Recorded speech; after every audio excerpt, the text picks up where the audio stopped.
Bring the meeting to order. It is February 10th, 2015, meeting of the North Reading School Committee. I think as everybody's aware, there's no school today.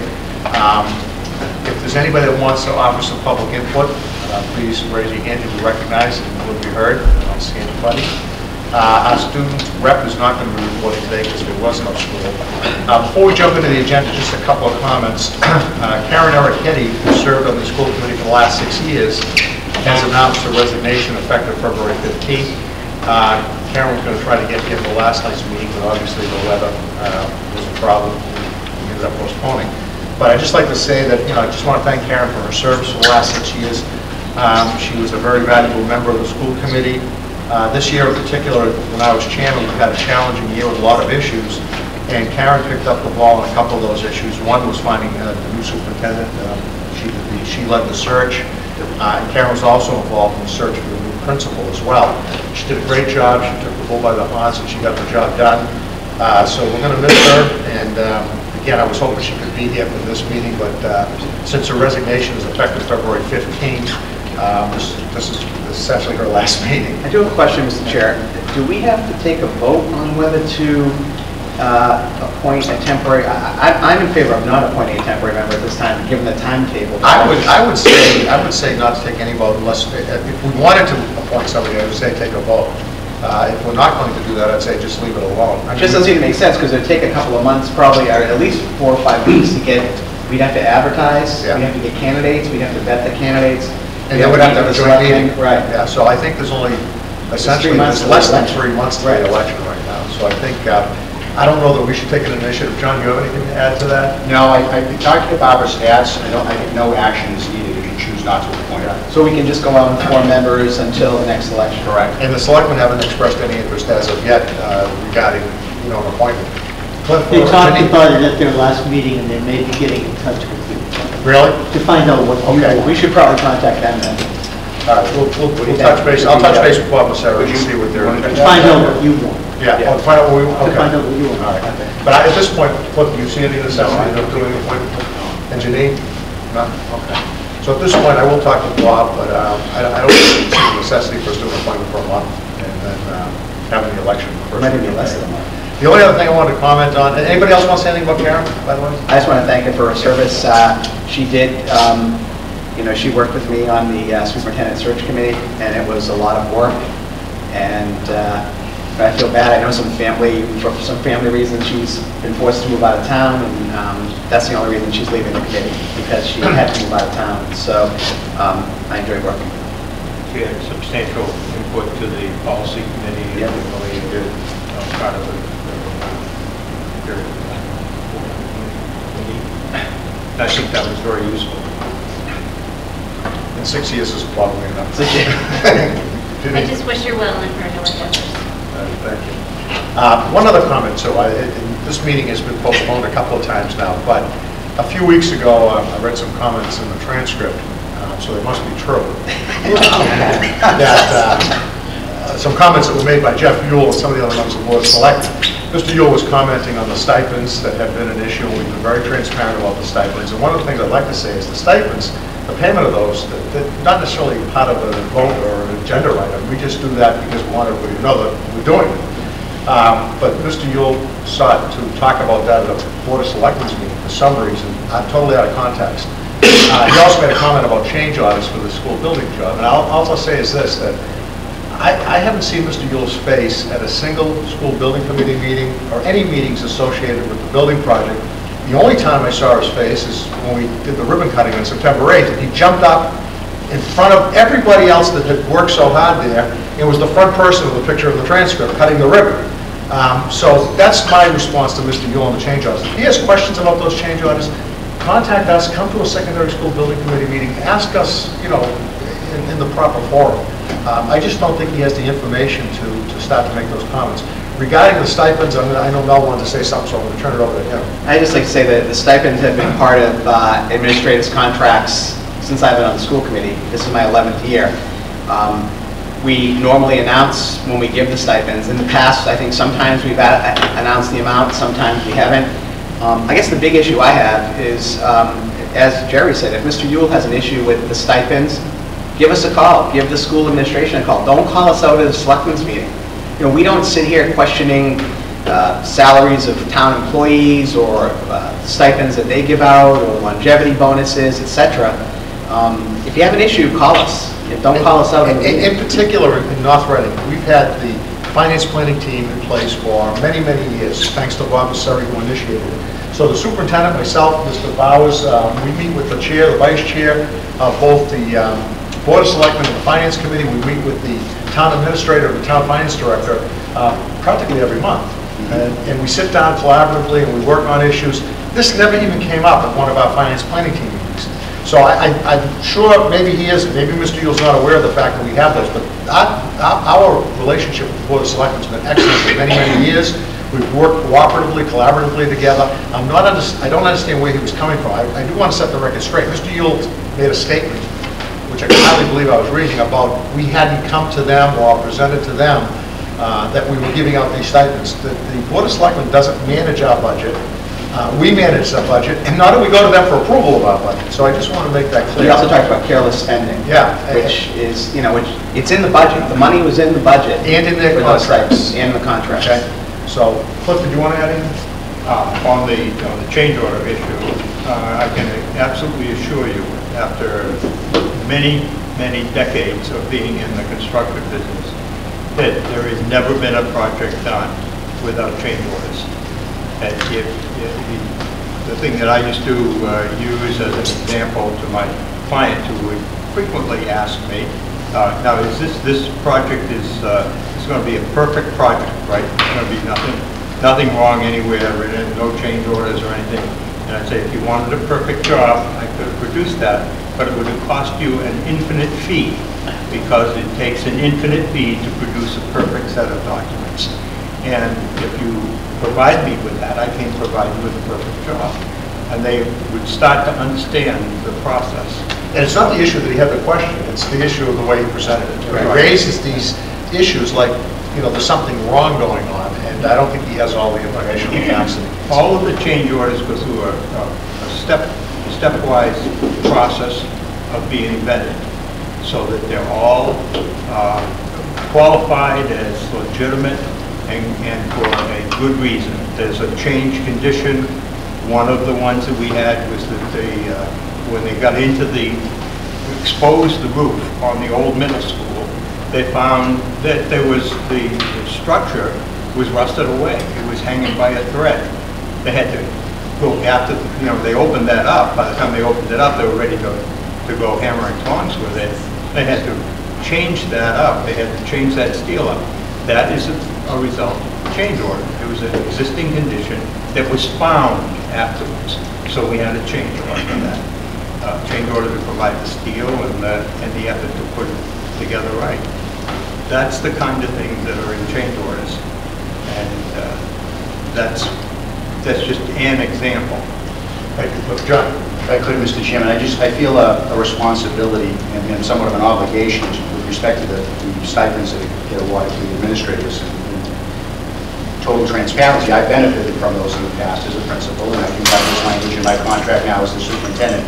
I think it's important for me to let the committee know, and by way of doing so, the public to know, that the administrators, all of whom I've worked with for quite some time, appreciate very much not only the acknowledgement of the work that they do above and beyond that comes through the stipends that the committee awarded, but more importantly, I think the positive comments that you have made on their behalf I hate to use the word defending the point, but I think you've been forced to do that through either letters that were written in the paper about it or comments that have been made by others at public meetings. So I think it's important for you to know that the administrators appreciate that, the support and the advocacy that you've made on their behalf, as do I.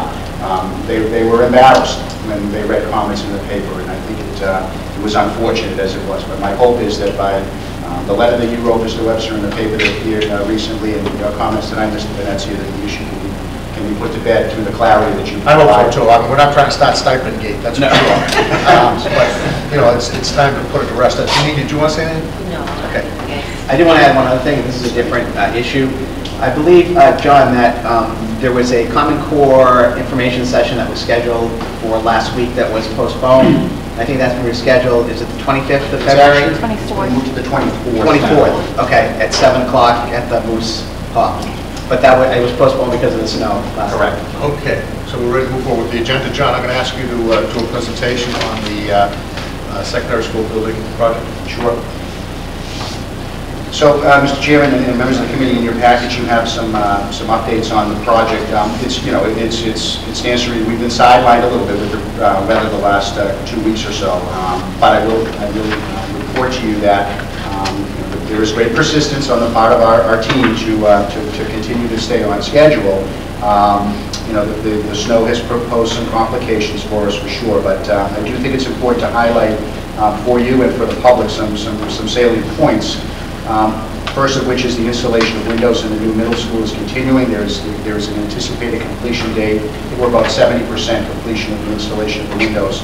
Anticipating completion of that now into mid-February, possibly the third week of February. The exterior brickwork is ongoing, and anticipated completion of that work again is mid-February, perhaps the third week of February. The building is not yet weather tight. It had been hoped that that would be the case by the end of January, but because of the weather, it's complicated that a little bit. So the interior work that would have been started at this point has not been initiated because the building is not yet weather tight, but we're hopeful that that will be the case in 2 to 3 weeks.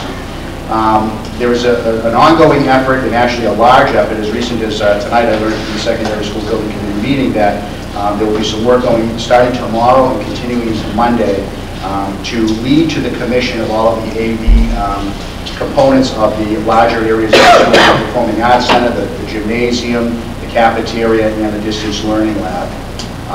And lastly, I think it's important that we all be mindful of the ancillary building down to the field. That is a building that has been kind of shelved because more work has been put onto the middle school, which makes sense.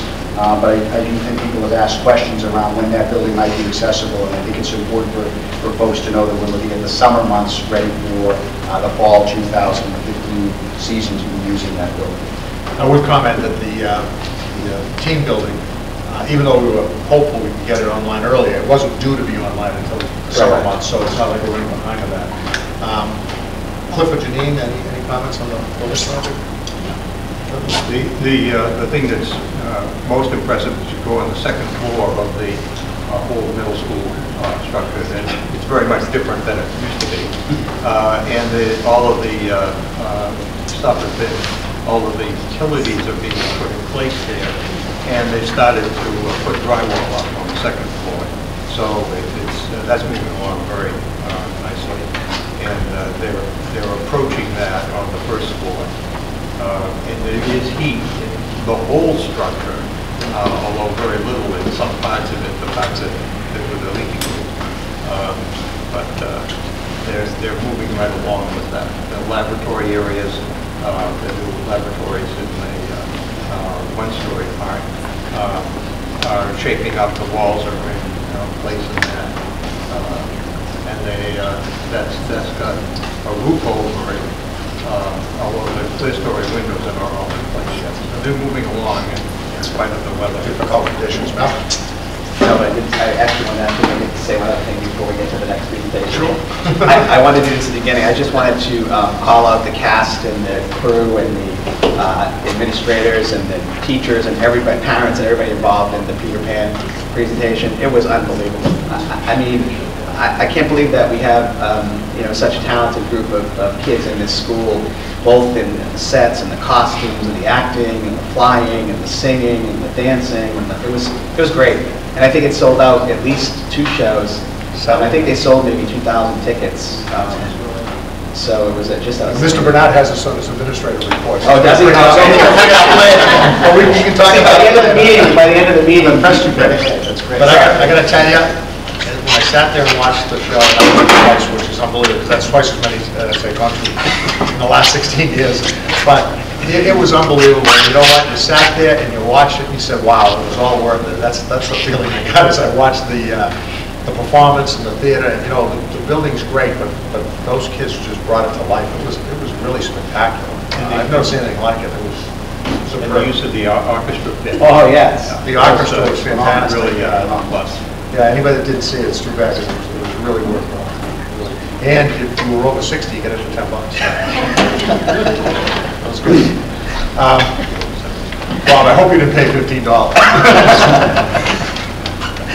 Next on the agenda, we're going to do the Chartwell's presentation. We have Krista McCallahan, the Regional District Manager for Chartwell's, and we have Anna McGovern, our Food Services Director, so the floor is yours. Michael, I don't know if you can be working with down this or not, but... I'm just going to turn it over to Anna and Chris. We've been working pretty closely together throughout this year, and you'd be pleased that, as I've been reporting on a monthly basis at my budget updates, that we're starting to see that turnaround. The numbers are, the participation in the meal counts are going up. We've been working on some exciting things, takes advantage of the high school, doing some breakfast programs, so I'll let Anna? give more details. Well, first of all, thank you very much for inviting us here. Finally, we're all here. And speaking of the building, I can't thank you enough for the kitchen. The kitchen is outstanding. As you said, the Performing Arts Center is beautiful, and the kitchen is just as beautiful. So thank you for that. And next year it'll be when it's full swing. Right. It'll be so much. When you say that the theater comes alive, when we're in there and the students are in there, it really makes a difference. Thank you again. It's beautiful. We do apologize for not bringing you tonight. We were thinking a few hours ago, maybe snow cones would have been. I'll be honest with you, it's not going to help you. 3 weeks ago, we were prepared. Anyway, we have some program initiatives and successes. We did successfully transition the opening of the new high school and the current middle school here now. We did implement the breakfast program on Main Street. We evolved it into the new high school, and that street is called Main Street. So we called it Main Street Cafe. I also worked with Brian McCullough in his class. He does the marketing, and they came up with the name, and they put signs up throughout the school. They have a Twitter account, so you can follow their Pete's Coffee on the Twitter. So, and we also, now that the screens are up and running at the school, we have going right along the bottom of the screen, the digital signage. It also tells the students what we have in for the breakfast program. And we keep it out in the hallway because the students are not coming into the cafeteria. They don't want to walk that extra 10 feet. And I think they like the fact that we bring it out to them. Mike has been there to see it, and it's really kind of neat. It's like the drive-through window. Right. Yeah, they come right up, and I have a student that comes in just about every morning, goes to, uses the gym, and then he comes in and he has breakfast, so it's nice. It's nice to see the support of the students too. We've got some big signs for us all over the building, so it looks like just getting them involved is helping us out too. So we're seeing sales steadily grow for breakfast. And in October, we had the Young Americans come through again, and we fed, close to 300 people come through, and the staff volunteered their time.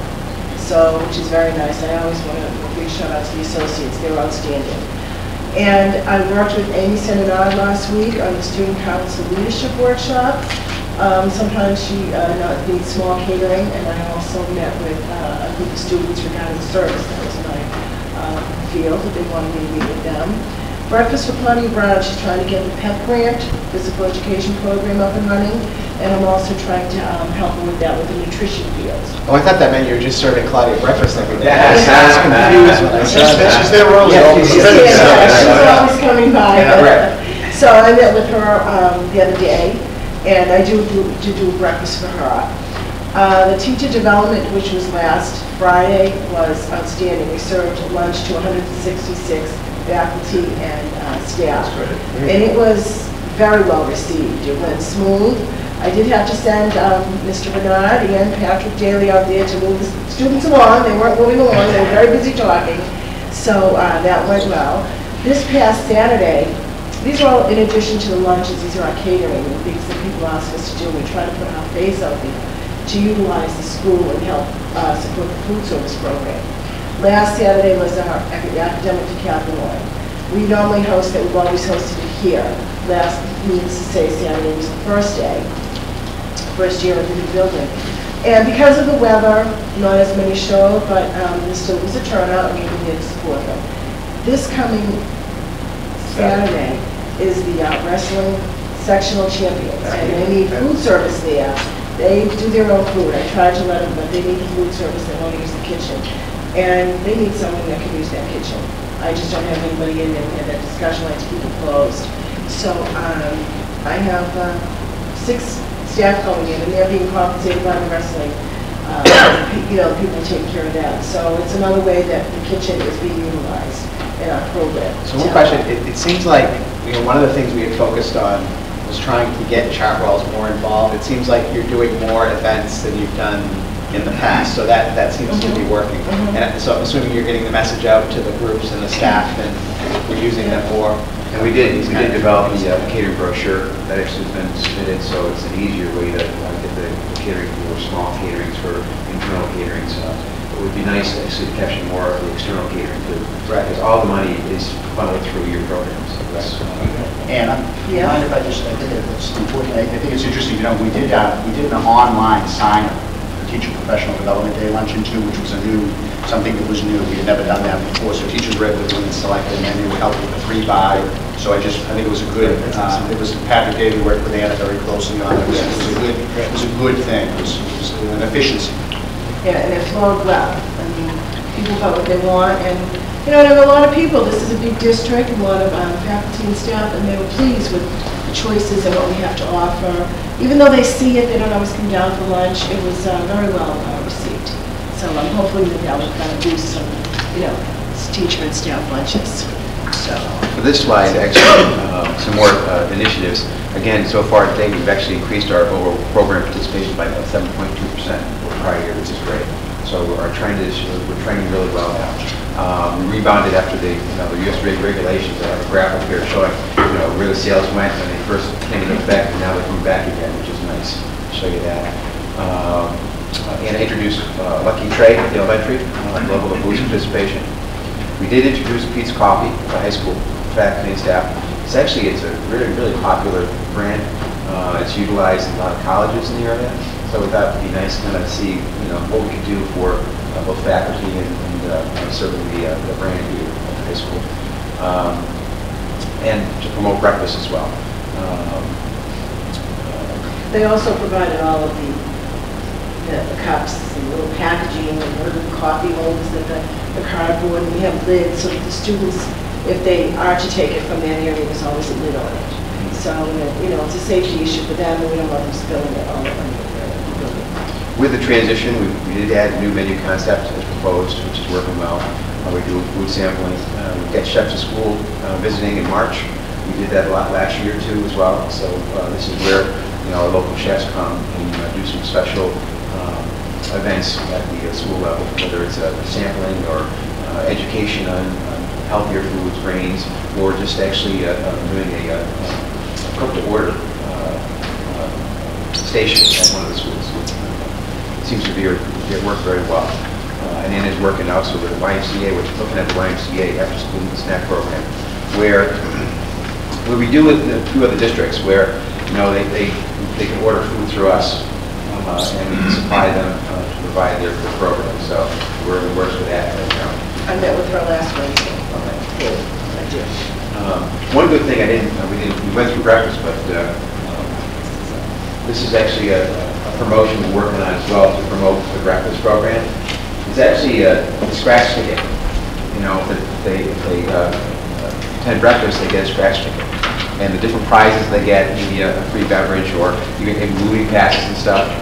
So this is another way we're trying to promote the breakfast program. We've done this with success as well in some of the programs, so it seems pretty well. I have a few students that have already reached the free.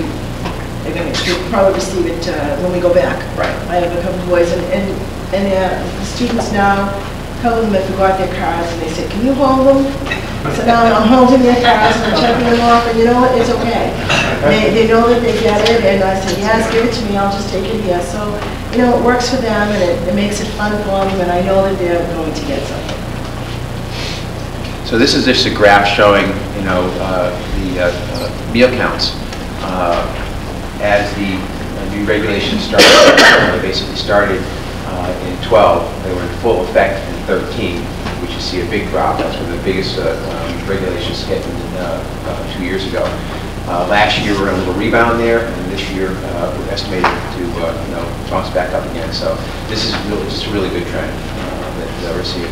You know, there has been some relaxation based on the state USDA, which has helped.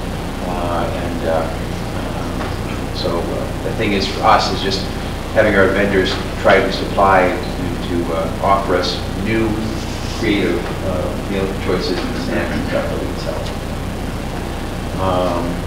We talked about the breakfast program. Again, some of the items that we're serving: breakfast sandwiches, baked muffins, bagels, sorted cereals, fresh fruit juices, and pizza coffee. Open from 7 to 7:30. And we get the big rush about 7:20. You know, right before they come in, and you know, and they're good about it because if they're there 9 out of 10 times, they don't get charged for being late because they're already out there at school. So it's a guinea coffee. So there's that young man who comes in just about every day. Yeah. It's coffee every morning. Some of the signage that were created for us. The key thing is, you know, it's out in the hallway right now, but our end goal is try to get them to utilize the cafeteria more, whether it's just to sit down and study. The challenge is they've got the beautiful study hall across the way from the library there, which is very nice. So Mike and I, we talked about what we do to that space by enhancing it, be adding music or something with digital TVs to make it more of a space that we want to spend time in. Talk to aging too, like when we put ESPN on or something like that. We have that there to lure them in. Because I can do more. I can do the smoothies versus making the smoothies and bringing them out and transferring them. It loses some of it, you know, when it's right there. Currently, Pete's Coffee, the pricing structure for Pete's. Yeah, I mean, Dunkin' Donuts, you're not going to come close to it. No, that's good. A little bit about Pete's. It's a very sustainable company, which is actually, this is also on our slide in the Main Street hallway, as well as the cafeteria, so the students know about the company. Some of the locations they're in, you know, all in this area, they're very well received in the college market, so it's nice to be able to bring them to the school market. Students knew the name. I was surprised. Students Are you doing this at the Pete's? This is the first one. First one? This is the first one, yeah. It's challenging because we've got to be careful of the regulations. So, We're not supposed to serve coffee, or what? well, not certain terms and times and stuff, so we got to be very careful. Yet they walk in with their iced coffee. Right. So that's what I'm Exactly. trying to capture some of that. And I'm also telling them, look, you know, we can, you know, this keeps you in school, this bagel or this muffin. We make the muffins. You know, we make the corn muffin on the blueberry. We make those fresh. It keeps you in school, it keeps you healthy. I would say, what improve your exam scores or whatever. So. Some of the challenges that we're facing, again, we really didn't know last year that it was going to start so late. So, you know, we started a week late. So I know that'll be tacked on to the end of the year. I think next year you're going to have the same thing. So we can project it that way. Yep. The downside is that at the end of the year, your sales aren't as high in warm weather. They're going to be stronger in the fall and the colder months. So we just got to be creative at the end of the year and see what we can do to bolster sales. Because we lose seniors the other day. Yep. And the juniors field trips. Right. Field days. So the hood last year the students actually came in for lunch. We didn't lose the field day. It was really nice. They came in, they sat down, they regrouped, they had lunch, and then they continued on with their field day. That's our goal, is to serve the students lunch. I'll do what they want. They want burgers, cheeseburgers, hot dogs, make it kind of a fun lunch for them. So. And as long as, hopefully, snow days are almost done, that really hurts too. We've got 5 days so far, and the loss of service days means the loss of revenue to the program as well. So we're keeping track of that. There was, I think there's weekly bake sales in the cafe, which is competing with the program sales. That's still going on, is that right now? Or? It's like, now they're not in the cafe anymore. They're not in the cafeteria anymore, so they're directly outside the cafeteria. So, I know it's a good thing, it raises money for the kids, but what happens is it just takes away from again, as I said, overall meal counts are up. At middle school, the only thing is middle school is actually slightly dropped. And we're actually looking at doing a survey with the middle school to find out, exactly, the products are great, the quality's good. It's actually a lot better than last year where they in the old school. So the quality's there, the variety's there. Just we've got to get the students to find out, what they like to see. So we'll be trying to survey plan for that. Staffing at the high school, and we're staffing at the middle school, but next year, as expected, as we get all in one building, there'll be some efficiencies there. That'll be able to So you'll be feeding almost 1,500 kids in an hour. Yeah. Next year. Yeah. But it's two different sides. Right, two different sides. So I'm just saying the it's kitchen, you'll be feeding 1,500 Yep, kids. yep. It's a nice kitchen, it'll hold it, Oh, and it's yeah. actually, it'll be efficient too. Much more. Yeah. Will we have the same menus or different menus for the middle school and high school? It'll be similar. Yeah. For the most, it'll be similar. It's also more economical for the food, but you have them similar. There were certain things, the only thing basically that we do different at the high school is the calzone. Okay. We do, and we charge a little premium for that. So that is the only thing that we basically do different, so. But there's really no reason we couldn't serve both. Right. It's right in the same area. we're Yeah, doing the same there's no thing. reason not to. We talked about this a little bit, the restriction that the students cannot have food and beverage outside the cafeteria. They can have beverage, I believe, now, but I think I think we need to come up with some ways to entice the kids to spend more time in the dining area.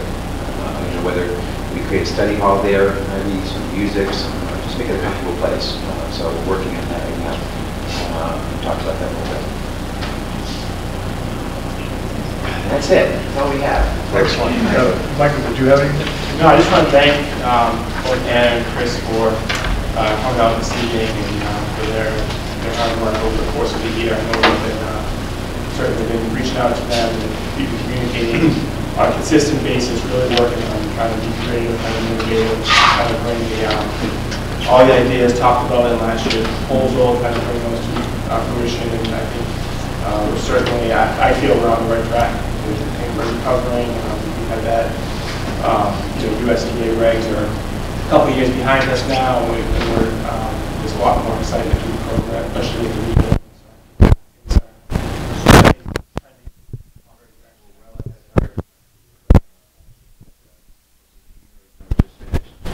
Yeah, that was a profit. So, John, did you want to comment? I do. I think it's important. Chris and Ann do a wonderful job. They're a pleasure to work with both of them. I mean, I certainly work more closely with Ann on a daily basis, but it's nice to see. There's a lot of new things going on this year, and I think it's nice to see people taking advantage of that.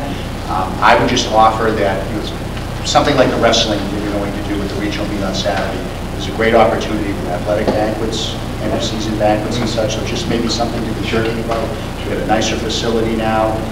No leaks in the ceiling like we have behind us here in this building. But I encourage you to really, try to market that piece too, in addition to the great work that's been done in just a short period of time. And I think we can see that it's bearing some positive results. So that's good for you. Thank you. I've also put the word out to the principals if they know that some of the clubs are having a pizza party in the classroom. Last year, Kathy O'Connell came to us at the middle school, and she said, gee, there's a class having a pizza party. Can we do that? I said, we can take care of the pizza. We have the boxes, we made the pizzas, we send them down. Instead of going out buying pizza, buy them from the food service. So we did that a few times last year for her. There was also a mentoring program that the students at the high school did. They wanted some pizza, and they came to us and they asked us, and we provided pizza. During the course of the day, we're here. We can also do the higher end catering. We've got a tremendous amount of support in the area with Anna, the regional chefs, and we've got people who actually do some higher end catering too. So since you have a new facility, if something that comes up, we can definitely do it. I don't know. Okay.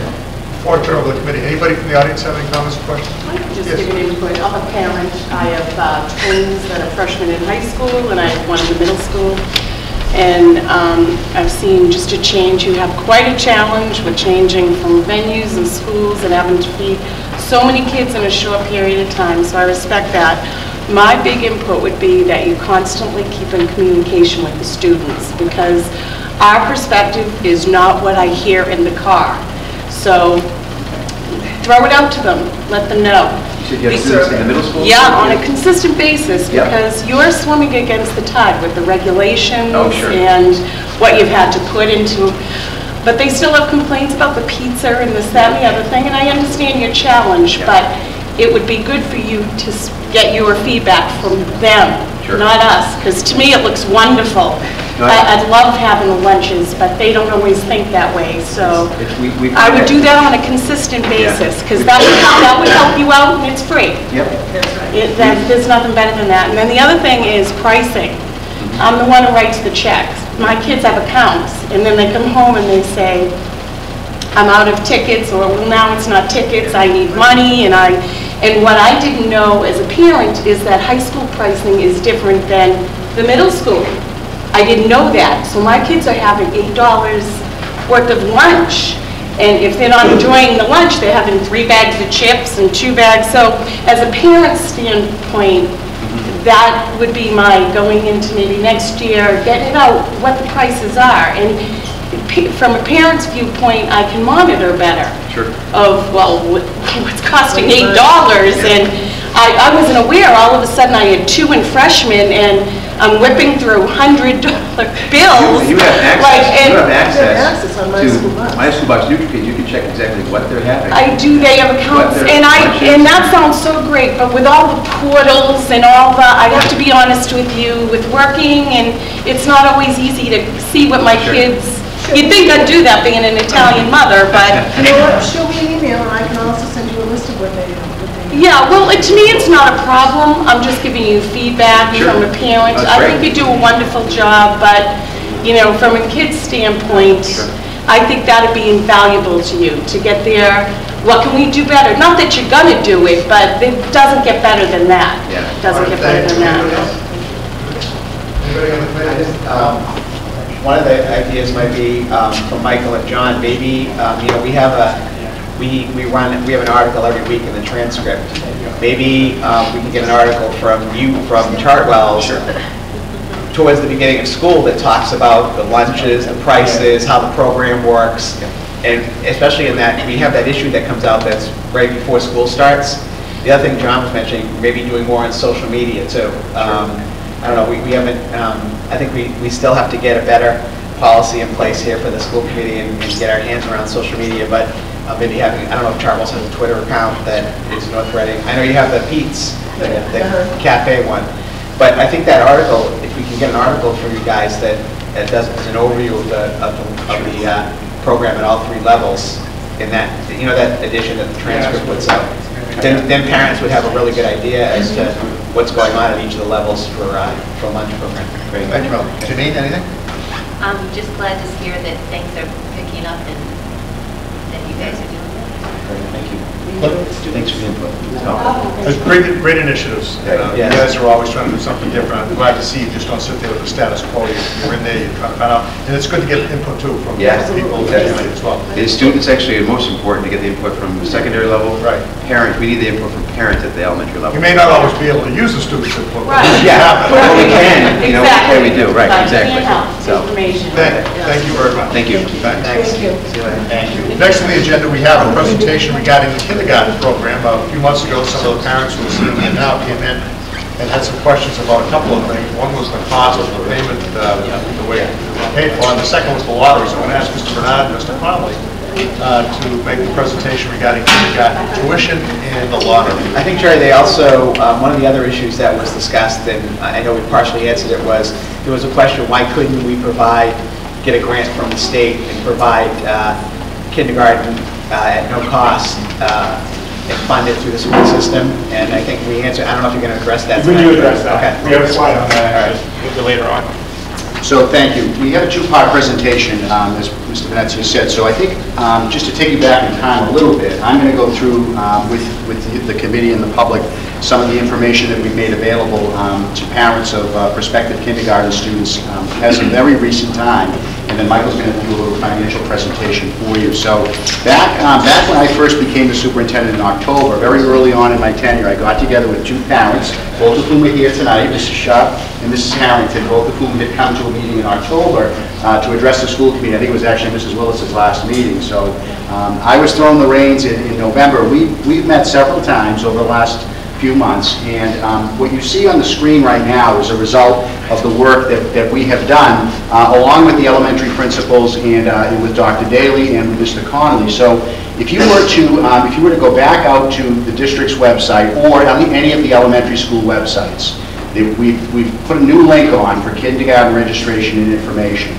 And I have to thank Mrs. Sharp and Mrs. Harrington, because from a parent's perspective, they were very helpful in educating me on what are some of the common questions that parents have when they're looking to find out information on the school's websites about kindergarten and kindergarten registration. We really had admittedly, we had very limited information. So I relied on these two ladies to kind of give us the frequently asked questions. And what we've then done, again, aside from a little introductory statement here, we've created these quick links for 15 frequently asked questions, okay? So just if I were to select number 9, you can see it brings me to that page, and then I can go back. So we've worked with the ladies to create answers to the questions that we think have been very helpful to parents.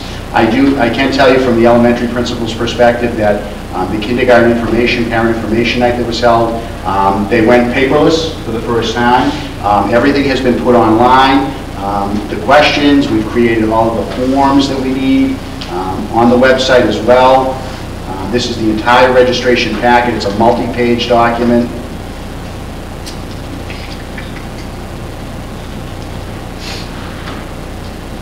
Trust me, it is a multi-page document. It is lengthy, so it looks like it's loading a little bit. So the benefit here was that there was no paper distributed at the kindergarten information night. You know, when parents would get these forms, informational packets, they were reading those during the presentation. It was just not, it wasn't, as 21st century as we might like to be. So it's not loading. It took too long, so it's trying to reload again. Yeah, give it another second here. I think it's worth seeing. But I think Mrs. Sharp and Mrs. Harrington would agree that there's been a pretty good reception to the information that's been put out there, and I want to publicly thank you both again for the time that you spent meeting with Michael and with me to develop this. One of the things I think that is a more significant change and was very well received is a restructuring of the payment plan for parents. So in addition to the $250 registration fee, there were two $2,000 payments that we're due in a short period of time. We've expanded that to now 4 payments of $1,000 each. The cost hasn't changed, but we've given people through, I believe it's February 1st, am I correct? Right. To make the payments, and I think that has been something that parents have been, has received as well. So again, here's the packet, and you can see it's a very, I'm certainly not going to walk you through it, but you can see that there's extensive information here. And again, all of the forms are online now for parents to complete and bring to their child's registration. So this is all new. This is all new in the last 2 to 3 months. Yeah. And I think it's helped the elementary principals. There's consistent information now across the 3 schools. That's not something that was there previously. And as well, it's linked to the district site for obvious reasons. It's not part of the middle school or the high school website. So that's a substantial amount of work and a substantial amount of time was put into putting this all together, and I think it's really a nice product. So with that, I'm going to turn it over to Michael, who's going to walk you through his financial aspects of the kindergarten program.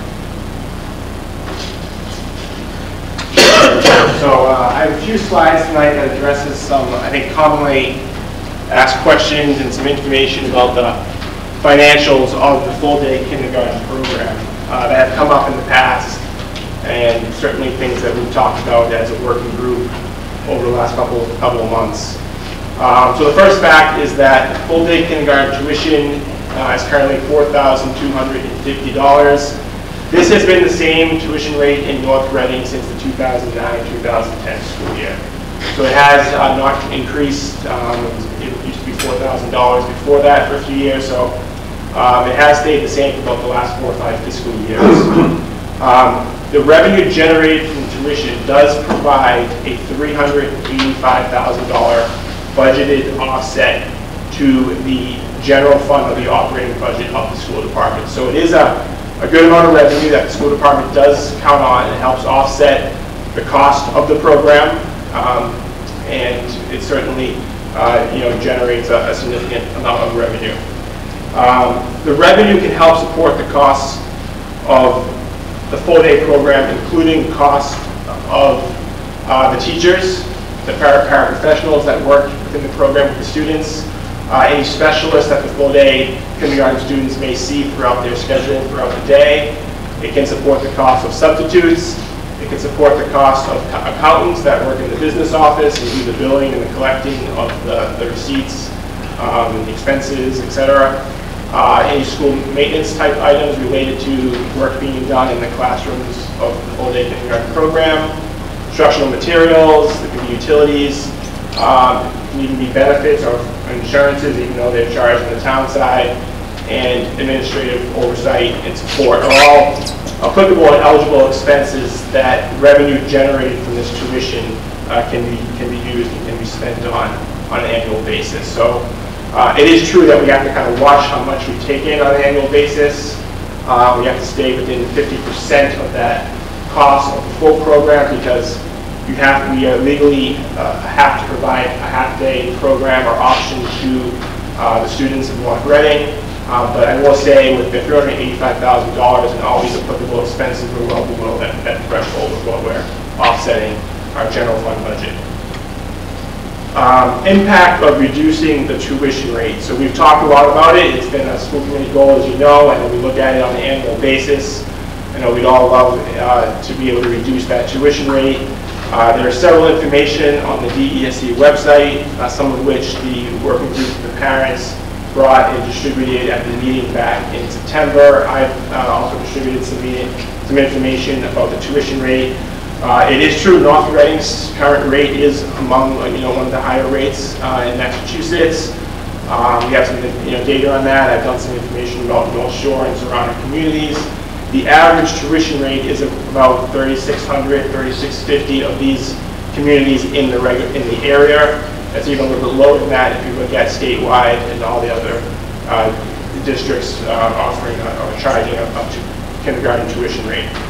But as you can see, if you look at what a potential impact could be, I did this in about $200 increments, $250 from $4,000, $250 to $4,000. Then looking at $200 reduction down to about $3,000, what that would mean to our general fund budget. So if you were to reduce the tuition rate, let's say, for example, to $3,600 to get us within the average of the surrounding communities, that would result in a pretty significant budget impact, though, just from the revenue that we would then be taking on an annual basis. Based on current enrollment numbers, we just had kindergarten registration, enrollment, and we had some preliminary numbers, which we're still going through as an administrative team. But if you look at it on an annual basis, the type of enrollment we've had over the last couple of years, that type of reduction would have about a $60,000 budget impact. And the impact for every $200 reduction is within that $20,000 to $25,000 range. Full-day kindergarten grants, this gets to the question that Mel asked a little bit earlier in the evening. It is true that there are grants programs available to assist with full-day kindergarten costs. The grants, they are highly competitive, and they are awarded to districts based on their need, based on their demographics, based on several factors. The district has very much pursued these grants in the past and looked into it. The award timeline typically is in the summer, so there's no guarantee that the grant will continue once you are awarded. Once you are receiving grant funds, you must, one of the kind of caveats of then receiving state funding through the grant, that the district must offer an aggressive sliding scale tuition schedule that must be approved by the Department of Early Childhood, Center of Early Childhood Education. So to do that, the analysis that the district, each time they've looked into doing that, and I have information, I've gone back and found some research that we've done as back to 2008, 2009, 2010. We actually had to even withdraw our application because what we have found is that financially it has been non-advantageous for the district to pursue these grants because it would actually result in a loss of revenue.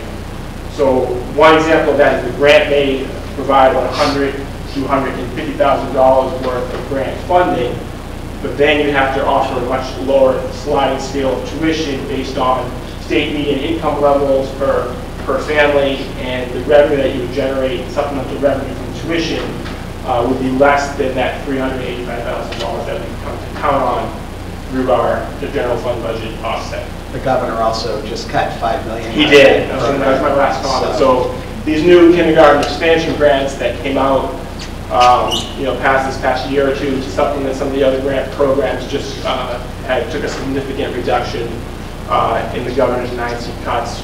One in November, and then again most recently, that was just announced last week. Maybe the two biggest state educational reductions were to the kindergarten grant programs as well as to those districts that have a Metro State grant, which we're not one of them. So then we get into, there's been a lot of information recently about, we all know and support the benefits of full-day kindergarten, and there are districts in the area that have been pursuing aggressively free universal full-day kindergarten, and they've been looking at their Chapter 70 state aid, the aid that we get from the state. And I know there's some districts in the surrounding area, North Andover being one of them. I know Reading has looked at it pretty aggressively over these last couple of years. If they were to offer free universal full-day kindergarten, would that result in Chapter 70 aid? And the answer is, it depends, and it's not a one-size-fits-all formula, unfortunately. And I've had a couple of conference calls and conversations with members of the Department of Education School Finance Office, and the answer from North Reading is, unfortunately, it would not result in a significant increase in Chapter 70 aid. It's a little complicated, but some of the summary and the highlights of why that is North Reading has historically been receiving 28%, its state aid is at 28% of its foundation budget, where its target amount of aid is at 17.5%. So you can all debate the equity of that formula, but from the state's perspective, is North Reading is well above their target of what state aid they're receiving at 28%. So when you have a significant change to either the programs of free universal full-day kindergarten, or the governor attempts to fully fund effort reduction initiatives to get every district more closer to their target, North Reading, because of this scenario at 28%, does not qualify for any additional what they call down payment aid that is awarded to districts receiving less to or at or near their target. So as a result, North Reading would default to the minimum amount per pupil, which is $25 per pupil. So the current FTE in our foundation enrollment formula, which is the most recent amount that we had to go on, was about 169 FTE. So you take half of that amount, 85 students, times $25 minimum aid per pupil, and it would unfortunately only result in about $2,125 for North Reading. So North Andover, just as an example, because if they're close to us and they're looking to do this, they're at about 16% of their foundation budget. So they're a little bit below their target. They're both North Andover and North Reading are considered 17.5%, which is minimum target aid district. So they would recoup the full benefit for each additional, per pupil, additional FTE, which is about $3,500 per student additionally. So they're seeing a significant bump over $400,000 for North Reading. It's not. It's from the state, the way the Chapter 70 formula is done now. I know this certainly, that's why there's commissions reviewing it. There's certainly inequities and flawed parts of that formula, but the way that it's being done currently, they would not give North Reading additional state aid revenue because from their perspective we are receiving more than what we should, or our target aid. So those were the key financial type questions that I know have been talked about over the last several months that I wanted to address, and then from there I'll just open up to any questions. Okay, let's start with the audience. Anybody from the audience who wanted to ask a question or make a comment? I would just say, would it be possible, and I understand this would take some thought, but to make the lottery system maybe more transparent from a parent perspective? Actually, Mike, were you going to speak in the lottery? Yes, because I want to do the financial stuff first, and then I thought we would go into some. Yeah, that's fine.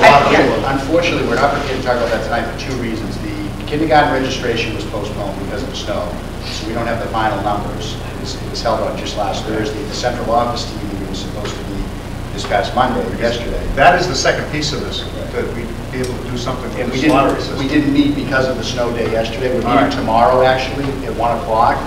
But I had no problem with, the transparency of the process. I mean, Yeah, no, I just mean like I mean, my child is currently in kindergarten, but she was on the waiting list, and it was like, I had to call all the schools to find out how many kids were on each waiting list, and all the principals were very helpful, but from a parent's perspective, it would have been easier to have the district information kind of. Yeah, exactly. Have we looked at the possibility of accommodating every student that wants to go to full I was day? going to ask you, my understanding from I'll talk just about last year, is that no family who wanted full-day kindergarten for their child was denied. Okay. What ultimately, I think, but there are two important pieces to that.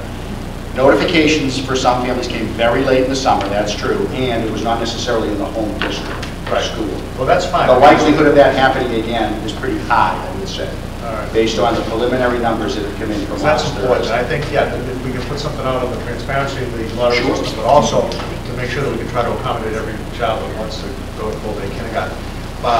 Any questions on the financial aspects of this? I had a question and a comment. Actually, more of a comment. I don't know, I'll stay right up front. I don't know if it's going to be possible, given what we're hearing about the finances for next year, and also given how much money we're spending on snow and ice removal, which is going to eventually take money out of free cash, which we sometimes go to for items on the school budget. I'd like us to look at some sort of reduction in the tuition. I mean, I guess I'm troubled when I see the average rate for towns in our district, in our area, is $3,600, and we're charging $4,250. I don't think we can go down to $3,600, but I would like to explore that as we look at our budget for next year. And I know things are tight, but I personally would like to explore that. What is the general budget? Like, what is the number? The number, Michael, you give it the You number. mean for the whole school district? Yeah, or like when you say 60,000 is a large piece of that, like how large of a piece is it? Oh, no, it's $60,000 worth. I know, but I'm just thinking, I don't know, like I have no idea. 26 million? $26,764,015. He's not making that up. He really knows that. It's No, up to I him. don't know anything. I will say, it sounds like, it's a huge number, and, that's a small fraction of that number. Which it is. Unfortunately, about 85% of that 26 million is almost like a fixed cost, that we don't have a lot of discretion. And the issue we've had for the last several years, and it's going to be an issue this year, it's always a challenge. We have pretty much tried to just get a budget that would provide us with level services. That doesn't mean level funding. That doesn't mean we're looking for the same amount of money last year to this year. But level services to maintain everything that we had last year going into the next fiscal year. And right now, we're looking at probably close to $1 million, Mike, $900,000 of a so-called quote-unquote early deficit of us getting to level services. So the challenge is, if we start to reduce revenues from other sources, then it adds to that deficit that we're trying to cut down and get to a point where we can provide level services. I hear what Mel's saying. I guess for me to support it, would have to be able to find out where we're going to take the loss. Well, right, that's why I would like to look at it. I think it's very unlikely, but I would like to look at it. And also, it would have to make sense. I mean, if we're going to save everybody $25 or $50, I'm not sure that it makes sense to do that. But it is bothersome to see that, we're that high. This is something that's evolved over a number of years now, and it's crept up to the point where, just like the busing fee, we can justify it based on the cost to provide the service, whether it's full-day kindergarten or busing or high school sports. I mean, it's the same thing. We're charging enough to cover the cost, but it basically adds to the cost of your kids going to school, above and beyond your real estate taxes. I wonder if it'd also be worth it to survey parents who were interested in the half-day program and see if the tuition is reduced to $3,600. How many of you would then have, because you may actually have more people paying. I think you would. Yeah, you definitely would. That could work both ways depending on, how many kids you get in, whether or not you have to add another teacher, or it's going to work against us. Yeah. If you can put them into the same class, then it may help us. So it's a kind of a fine line. I mean, go ahead, John. I was just going to say, I wanted to direct the lady to the website too with the questions. Yeah. I know you just saw it maybe tonight for the first time, but there was some information, answers to questions about if your child does not get selected for full day, what options do you have? So you may want to take a look at some of that information too. Thank you. Tron, have we had situations in the past, when we had to refuse students giving them full-time, full-day kindergarten? Yeah, I would have to say yes. I only know from Yes. this work that I've done recently the past year, this current school year. And what's the maximum number of students we allow per class? Does it depend on how many IEPs are in the class, or what? Target is 18.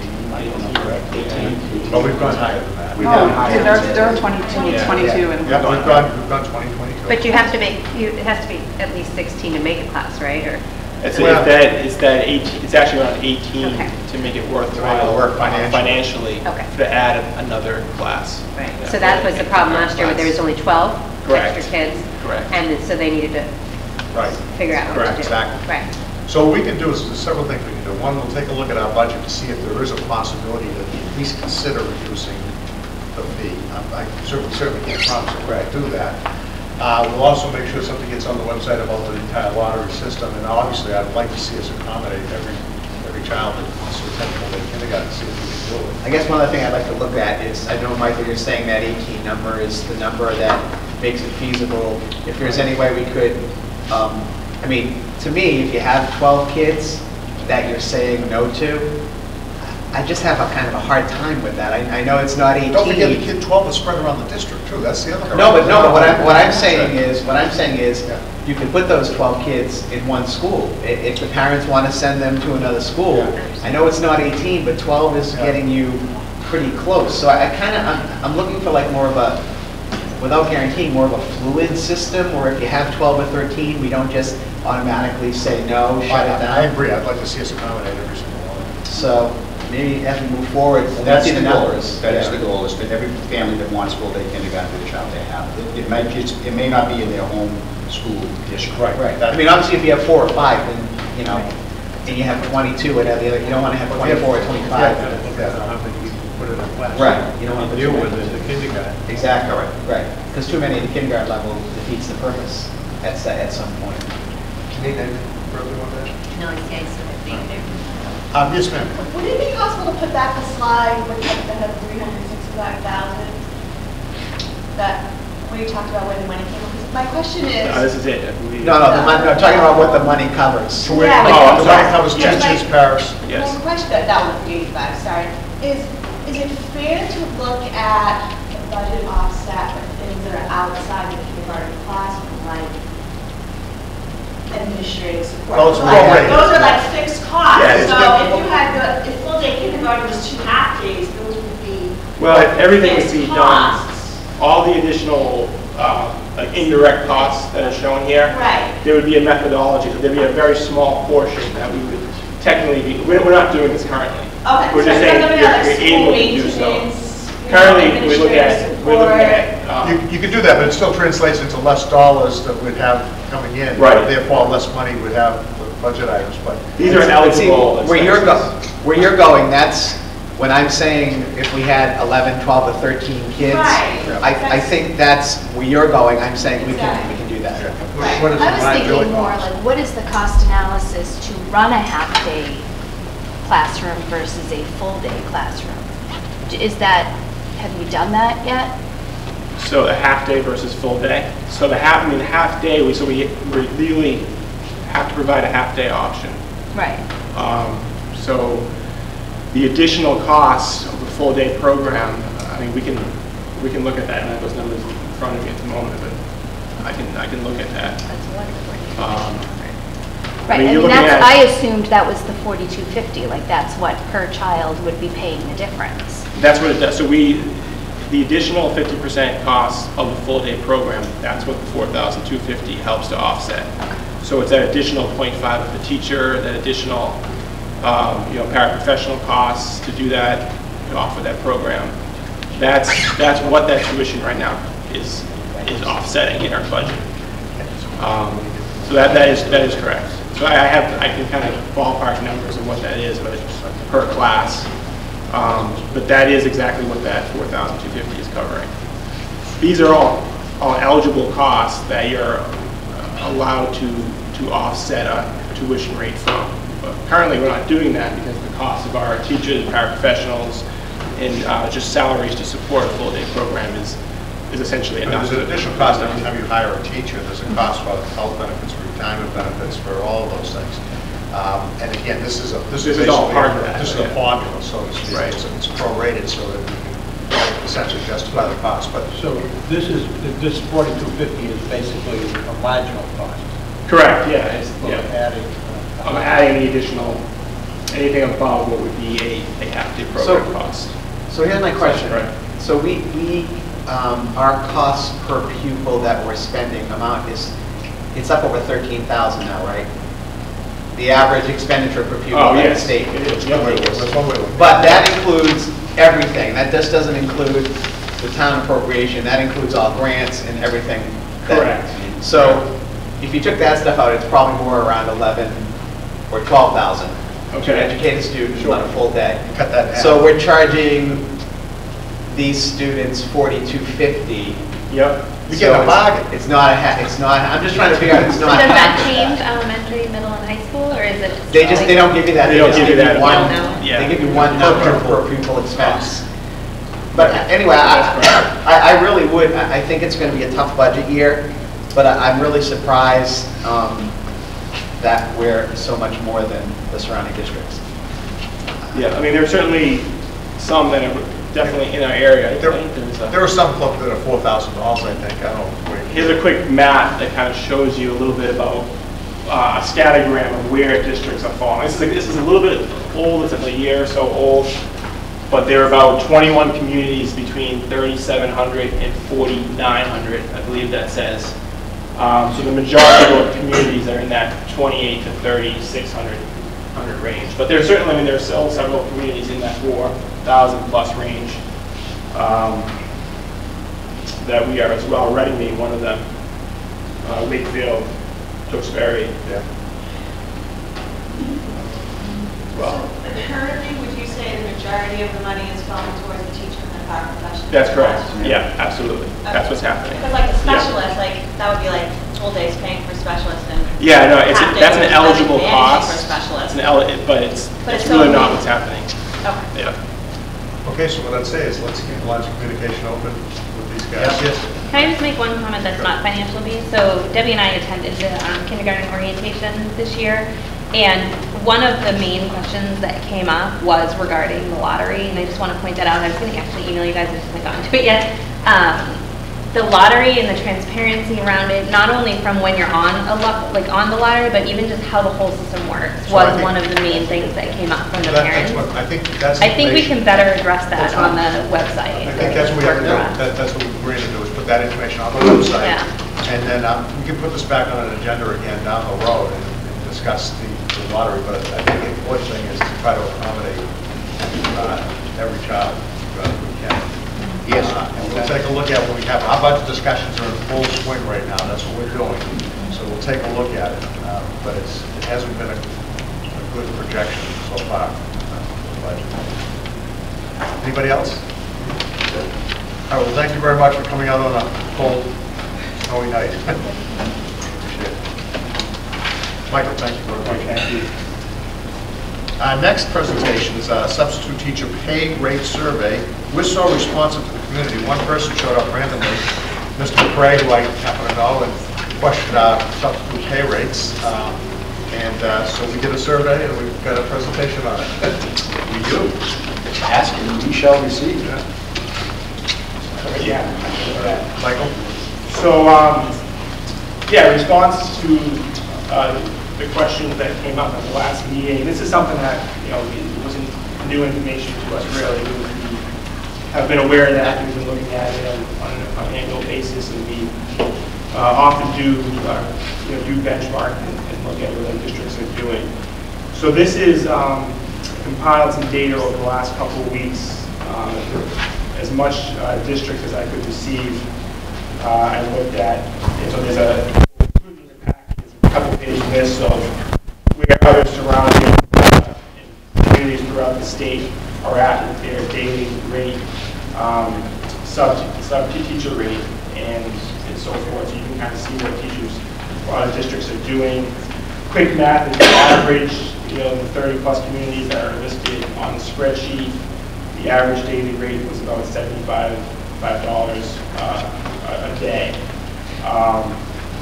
So just to be clear, North Reading currently pays $60 per day, but then once a teacher or a substitute reaches its 20th day, it does not need to be consecutive, but once they've subbed in the district, district-wide, and it cannot be the same school or the same position, once they get 20 or more days, they start getting paid $75.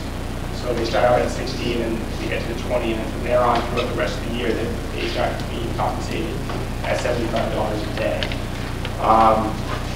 So there was a graph that was included in the packet that kind of showed you where North Reading ranked amongst, I tried to look at the North Shore area communities and compare North Reading to surrounding districts, and I think what you can see by looking at that bar graph, that is true that North Reading is certainly amongst the lowest at the $60 per diem. And by looking at some of the other information that was included and that we benchmarked,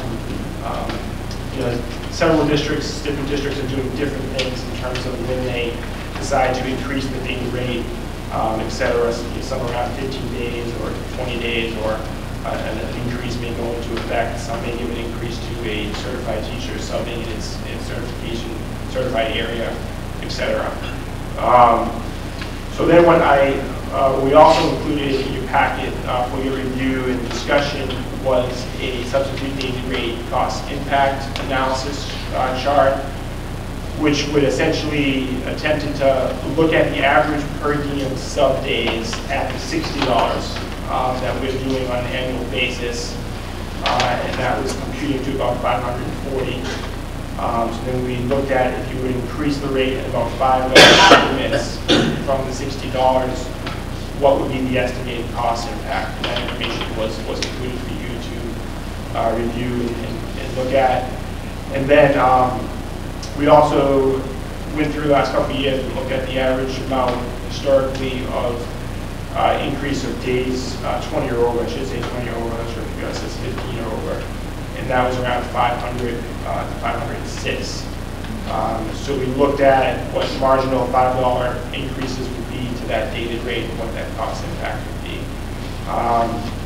So I think it was just data that we wanted to provide you based on some of the questions that came about as we again prepare to get into the heated budget discussions over the next 2 months, February and March. We look towards our presentation, et cetera. This would certainly be a topic for discussion during the budget. Mike, do we have any trouble filling the substitute positions? We have not. I mean, I think our fill rates at times, yes, but I think it hasn't been a large issue here.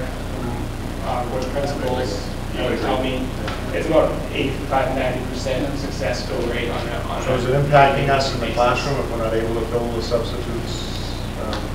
Minimal, I would say minimal. I guess I'd take the question a little further. We may be filling the substitute positions, but that was my next question. What about the quality? Well, but that's the thing. How do you measure that? How do you measure it? How do you measure that? Because that was where I was going. I mean, one would be whether or not we're filling the positions, because I think that can certainly have an impact on the classroom. But the second is who are we filling it with? And I think that as a result of the discrepancy, the disparity in the pay scale, that we're not getting the same quality subs as perhaps another. A lot of our substitutes tend to be retirees, graduates, homegrown people, so to speak. Yeah. So I don't think that our quality is suffering. I mean, there would be occasions when maybe a substitute wasn't working out and we just asked that person to come back. So I don't believe that the quality is suffering. I think we have good people. What's the standard that we use to bring somebody in as a sub? Their education beyond high school, college education. Yeah. And I think, honestly, most of our substitutes are known people we know who have either worked or gone through the district. That's the majority. Yeah. So it's kind of a hard thing to measure then, as to how they should shape up versus a community that maybe pays a little bit more. Because I think a lot of substitutes do come from the community that they think we also, you have to remember too, at the high school, we use teachers for the majority of the substitute coverage, our own teachers. That's a duty assignment. So again, when you speak to quality, for the high school, the quality is very good. It's our people that are covering the classes, and we don't have, the numbers aren't exorbitant. That 540 number is not, a significantly large number for days out, across 180 days. And the other issue is our substitute budget, I'm talking off the top of my head now, but Mike correct me if I'm wrong, can approach $300,000 a year. Correct. So it's a significant number overall. So again, once you start tweaking that, just like the kindergarten with a few dollars here or there, It has an impact. It's an impact on the budget. But How long have we been paying $60, do you know? It's been $60 for quite some time. Yeah. Several 70+ years. I'd like to add this to... they changed the federal minimum wage law, we have to change the rate. I'd like to add this to our budget discussion. Again, it's great that we're not having that difficult a time filling, but I think there's 59 communities on this survey. Only one's paying less than 60, and I think one other's paying 60, and everybody else is higher. So I think it's something that we should look at. Again, I don't know if we're going to be able to do anything, but it should be part of our thought process as we go forward in the budget. Anybody else on the committee that want to comment on that? It ought to be a line that we look at, as a part of the budget. But again, it's a fairly big budget item. But it's something that we're going to be putting off till another year. But it's big, but just increasing it to by $5, even if you don't increase the additional daily rate, it's going to cost you $2,700. It's not. But $5. I mean, yeah. So I think it's something we can look at, but I think Cliff's right. If you were going to increase, you would probably go to the 7. Yeah. To be competitive. Right. Yeah, as you can see, look at the chart, second page, going up to 70, I think right away gets us very much closer in line with several of these areas. 70 is pretty much it. Right. Yeah. Median. Yeah. Okay, any comments, anybody? All right. We're going to move on. Thank you, Michael. John, thank you very much. We have an invitation from the Executive Office of Health and Human Services to participate in a youth health survey and a youth risk behavior survey. And John, I'd ask you to make that presentation. Thank you, Mr. Chairman. Yeah, so you may recall in 2013, the Executive Office of Health and Human Services, along with the Department of Education, invited North Reading Middle School and North Reading High School to participate in the Youth Health Survey and Youth Risk Behavior Surveys. Not all schools across the Commonwealth are invited to participate. We feel very fortunate to have been invited again. I am recommending that our schools participate in the 2015 surveys for a couple of reasons. Number one, I think it's very good internal data for us to get. But perhaps more importantly is the work that the community is doing as a community impact team, of which I'm on the board and also chair one of the subcommittees, the K-12 education subcommittee. We are working toward applying for a very substantial grant, a federal grant, that could net the community as much as a 7-figure dollar amount over 10 years. And the data that the Youth Risk Behavior and the Youth Health Survey would gather for us would be a significant contributing factor to the grant application. So it would be my recommendation that would be about 200 or so students, by the way, at each school, randomly selected and anonymous. Parents do have the option to opt out for their child to participate. They have an invitation to review the survey in advance if they wish. The 2013 administration went very well. I think it was the right thing to do, and it would be my recommendation that we participate again this spring. Comments from the committee? I think it's key to point out that it is voluntary. If you don't want your student to participate, it is anonymous, and they're not going to break down the results by school or child. But I think the key thing is if you don't want your student to participate, you don't have to have your student participate. That's important. Yes, ma'am. Can I just mention, the kids at the high school want to go to some sort of survey. And I have no problem with the anonymous part, but it did ask for, if you wanted to give it your name, your cell phone, and that sort of information. Sometimes they're savvy enough to not fill that out sometimes. This isn't going to ask for that, though. Okay, that was my... Absolutely not. So it's completely, basically anonymous? Yeah, this will not It's ask. entirely anonymous. Yes. I think this is a good idea, the information to be valuable. I think the survey you're referring to was the Bring Your Own Device survey, which was actually created a year ago and was finally just administered as we moved into the new school. Yeah, I had one child that was on the fence, and I'm thinking to myself, okay, I'm all for doing surveys, because that's how you gather information, that's how we do things, but at that level, they're not able sometimes to make the distinction whether or not they should put that down, and I was just wondering if this There's not even a actually place had for them that. to do that. Yeah, because even if you say anonymous, sometimes they put down the information anyways, and, okay. Okay. That was my Any question. other comments?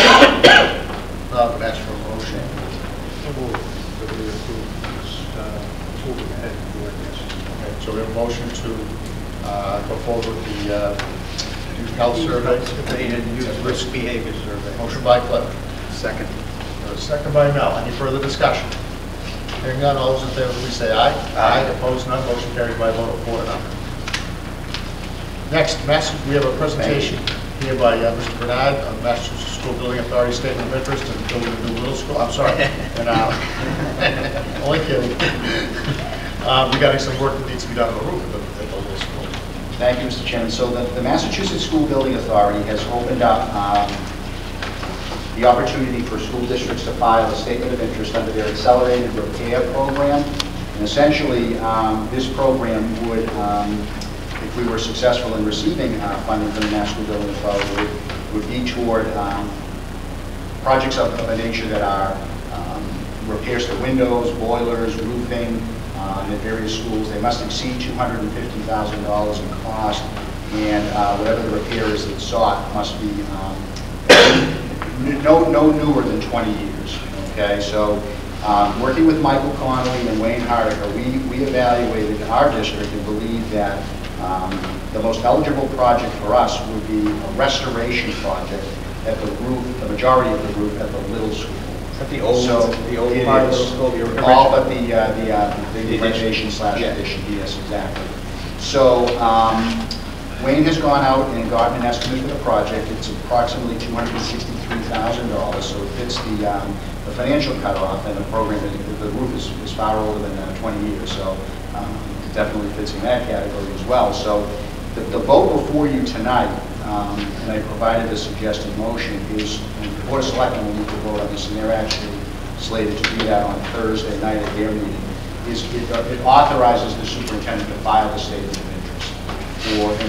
There's no, I can't ballpark for you the amount of money that we could receive. It could be a percentage, it could be a full reimbursement. We just don't know that at the time because it will depend on the number of statement of interest that the Mass School Building Authority receives. Just the repair, I think, is kind of high on Wayne's priority list, and I think it's good that John's taking the initiative to file this statement of interest, so. Do we know what percentage we would get? We don't. It's not known because depending upon the number of statements of interest that they receive, then they will determine how much money they have to fund projects. It could be a full reimbursement, it could be a partial reimbursement. But the bottom line is we're going to have to replace the roof anyway, so we might as well submit it and see if we can get some reimbursement. Based on what I've seen at the middle school roof, when they put the roofing Right. on, sounds like a good project. Okay, we need a motion, I think. Do we need to read this motion? Yeah, I think we should. Okay. We should, yeah. I'm going to change it to February 10th, right? Please, Okay. yes. Having convened at an open meeting on February 10, 2015, prior to the closing date of February 13, 2015, for submission of statements of interest, the North Reading School Committee, in accordance with the charter, bylaws, and ordinances, has voted to authorize the superintendent of schools to submit to the Massachusetts School Building Authority the statement of interest form dated February 4, 2015, for the E. Ethel Little School located at 7 Barbary Road, North Reading, which describes and explains the following deficiencies in the priority category for which an application may be submitted to the Mass School Building Authority in the future. Replacement, renovation, and modernization of school facility systems such as roofs, windows, boilers, heating and ventilation systems to increase energy conservation and decrease energy-related costs in the school facility. Okay, we have a motion by Mr. Webster. Do we have a second? Second by Mr. Bowles. Any further discussion? Hearing none, all those in favor, please say aye. Aye. Opposed, none. Motion carries by a vote of 4-0. Thank you. Okay, routine matters. Minutes. We have for approval the January 12, 2015 executive session minutes. Move to approve. Second. Motion by Mr. Webster and a second by Mr. Bowers. Any further discussion? Hearing none, all those in favor, please say aye. Aye. Opposed? Motion carries by a vote of 4 to nothing. We have the January 12, 2015 regular open session minutes. Move to approve. Okay, we have a motion by Mr. Webster and a second by Ms. Imbriano. Any further discussion? Hearing none, all those in favor, please say aye. Aye. Opposed? None. Motion carries 4 to nothing. We have a budget update, Mr. Conlon. Yes. This is a current fiscal year budget. Correct. So in this evening's packet was the February budget report, which summarizes financial activity through the end of January 2015. The report, as is our practice, is broken out between expenses and payroll items. Some of the highlights on the expense side, first off, the majority of our expenses do remain within budgeted amounts. As you can see, there are funds available in special education tuitions and transportation line items. This is a result of there being less students that have required outplacements and transportation services that we had projected during the budget season, as we discussed in prior reports. The district is monitoring utilities costs closely. As you know, it's been a very cold winter season. At this time, we fully expect that utilities will remain within budget. It's unclear whether there will be funds to repurpose elsewhere or not in this area, as we've had in the past. We'll continue to monitor this closely. As we can certainly attest to, we've certainly incurred a significant level of snow. So we have had to incur additional overtime costs and snow removal costs that has been beyond what we probably anticipated at the start of the year. So one of the things I'll be working with certainly Wayne on over the coming weeks is taking a look at his budget and how these costs have impacted that, but it's certainly been a challenge, as we have had to hire some contractors both last week and even today to remove some of the snow. You heard from Chartwell's this evening. The food service program is certainly trending in a positive direction. He had not gotten January numbers by the time this report was put together, but the loss through the month of December was $10,000 less than this time last year. And I'm happy to report, I got January's numbers yesterday, that they did experience a small profit in the month of January. So we certainly hope that those numbers continue to reflect positively as we look to the remainder of the fiscal year. On the payroll side of things, the administration line is reflecting a surplus. This is the result of administrative turnover and vacancies that have occurred this year. The technology technician line, at this time, we are projecting a small deficit in this line item. This is mainly the result of the need to provide a department with some additional support with a variety of tasks, some of which is the result of not having that digital learning coordinator position that's in place this year. So we have given the technology department a little bit of additional support, and we are projecting that there will be a small deficit in that line item. As we reported in the past, we've hired a new custodian this year, so we are projecting a deficit in the custodial line item. We continue to see a need to appoint long-term substitutes to fill extended leave of absences, so we'll just have to monitor this closely and see how it will impact the substitute budget. At this point, I don't think we'll certainly stay within budget. At this time, though, overall, the fiscal year 2015 budget is in good condition. We're certainly in good shape to address some unforeseen costs, and most expenses remain close to budgeted line items. Thank you, Michael. Any questions or comments from the commission? Mike, thanks, John. Anything you want to add? No? Thank you. We do have a staffing update. I'll ask the superintendent to. Yes, thank you. So previously, I had informed the committee of the desire to hire an additional school psychologist to service the students at the middle school and the high school. That position was posted, advertised, and candidates were interviewed, and I'm pleased to report that we hired Ms. Gina Federico. She was supposed to begin her work on February 2nd, but because of the snow day on February 2nd and 3rd, she began her work on February 5th. So welcome to Gina. Thank you. Bids and donations. We do have one. John, this is from Ms. Colleen Amos. We do. We have a $50 donation to the Foreign Language Department from the Amos Mezine's family, I apologize if I'm not pronouncing that correctly, from Pittsburgh, Pennsylvania, in memory of Mr. Joe Venti, who was a former North Reading High School foreign language teacher who recently passed away. That's very much appreciated. Ask for a motion to accept the donation with gratitude. So, Janine, see, you guys hesitated. Janine got the motion. Janine? We have a second? Okay. A motion by Mr. Briano, a second by Mr. Bowers. Any further discussion? Hearing none, all those in favor, please say aye. Aye. Opposed, none. Motion carried by a vote of 4-0. We have subcommittee reports. The Athletics Subcommittee met on January 15th, 2015. I'm going to ask Mr.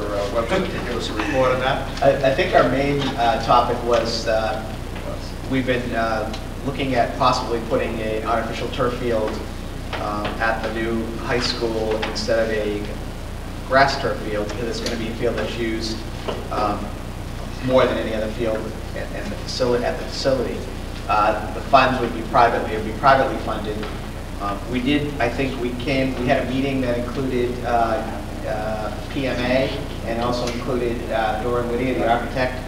And basically where we left it was that they are going to do what they can. They're going to put in the softball field, natural turf field, grass. They're going to put in a grass practice field, but they're going to do whatever they possibly can to prepare that if we can raise the funds to have that converted to an artificial turf. And that preparation would be without incurring any additional right, no additional cost costs. So they would essentially put in what we bargained for, but take into consideration that we may very well want to install a turf field sometime after that. Right. Because the grass field, in addition to having a lot of wear and tear, right now there's no provision for irrigation either. So if we're going to do a grass field, we're going to have to do some type of irrigation up there as well. In the long term, we'd like to do the artificial turf field. We've had extensive meetings with Yale Associates, who are the company that installs the turf fields in this area. They did the football field. They showed us different plans, different layouts, giving us a cost analysis. And again, this is something we're trying to do to raise additional funds to pay for this without taking anything from the taxpayer or from the project. And I think the key thing about doing it this way is we can have the project completed.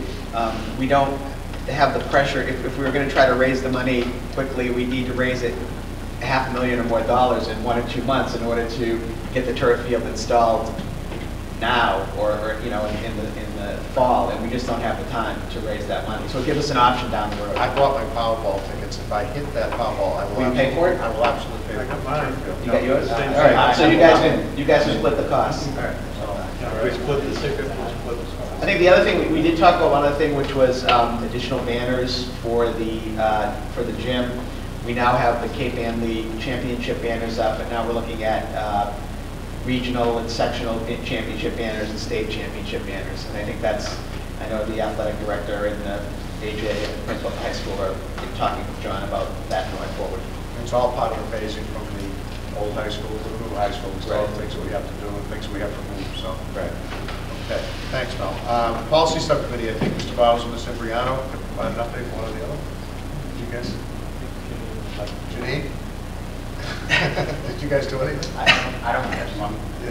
We actually did go over 4 policies, 3 policies actually, one put kind of in a float position, right? And you want to tell us what the status of it is, because we kind of put them over and you allowed to make modifications. I'd be happy to. We met last Tuesday, and as Mr. Bauer said, we looked at 4 policies. We felt as though we needed some legal guidance on one, domestic violence leave policy. So I have reached out to the school department's attorney, Liam O'Connell, for some guidance on that. Michael is working on some language around new bid procedures, purchasing. Yeah. Where the school discipline policy, which was fairly newly enacted this past July, there's a little bit of a tweak to some of the language to take place there. So we had a constructive meeting. There's minor language changes, I would say, to all that we looked at last Tuesday. The Policy Subcommittee does a lot of work. It's very tedious work, and traditionally, new members of the committee are put on that policy subcommittee. So It's something to think about if you're considering running for the school. You maybe start something else. I do want to raise, we started a process on this back a year ago, and it kind of got stuck in the mud somewhere, and that's a social media policy.